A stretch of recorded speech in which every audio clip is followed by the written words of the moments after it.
তো প্রিয় দর্শক, আসুন শুরুতে জেনে নেব আজকের আবহাওয়া সকাল থেকে কেমন থাকবে এবং সারাদিন কেমন থাকবে, আর কোথায় কোথায় ভারী বৃষ্টি, কোন কোন জেলায় হালকা থেকে মাঝারি বৃষ্টি, কোন কোন জেলায় রয়েছে দমকা হাওয়া বয়ে যাওয়ার সম্ভাবনা। স্যাটেলাইটের মাধ্যমে আমরা দেখতে পাচ্ছি উত্তরবঙ্গের বিভিন্ন জেলাগুলোতে তুষারপাত পড়তে শুরু করেছে এবং জাঁকিয়ে ঠান্ডা পড়ার সতর্কবার্তা রয়েছে আবহাওয়া দপ্তর সূত্রে। উত্তরবঙ্গ সহ দক্ষিণবঙ্গের বিভিন্ন জেলাগুলোতে দেখতে পাচ্ছি কনকনে শীতল বাতাস ক্রমশ প্রবেশ করছে, যার প্রভাবে জাঁকিয়ে ঠান্ডা পড়ার পূর্বাভাস দিল আবহাওয়া দপ্তর সূত্রে।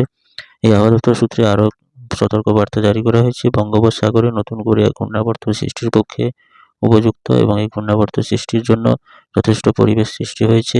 এই মুহূর্তে ঘূর্ণাবর্তটি অবস্থান করছে দক্ষিণ ভারতের উপকূলবর্তী জেলাগুলোর পাশে এবং এই ঘূর্ণাবর্তটি আগামী কয়েকদিনের মধ্যে আরও জোরালো আকার ধারণ করতে পারে, যার প্রভাবে দুর্যোগপূর্ণ হাওয়া সৃষ্টির সম্ভাবনা রয়েছে। তবে এই দুর্যোগ কতটা শক্তিশালী আকার ধারণ করে এবং তা ক্রমশ কোন উপকূলের দিকে আছড়ে পড়তে পারে, কতটা ঘূর্ণিঝড়ে পরিণত হওয়ার সম্ভাবনা আছে কিনা এবং কোন দিকে অগ্রসর হওয়ার সম্ভাবনা রয়েছে, তার আগামী আপডেটের মাধ্যমে পরিষ্কার জানিয়ে দেওয়া হবে। তবে আপাতত আজকে থেকে কনকনে জাঁকিয়ে ঠান্ডা পড়ার সতর্কবার্তা দিচ্ছে আবহাওয়া দপ্তর সূত্রে।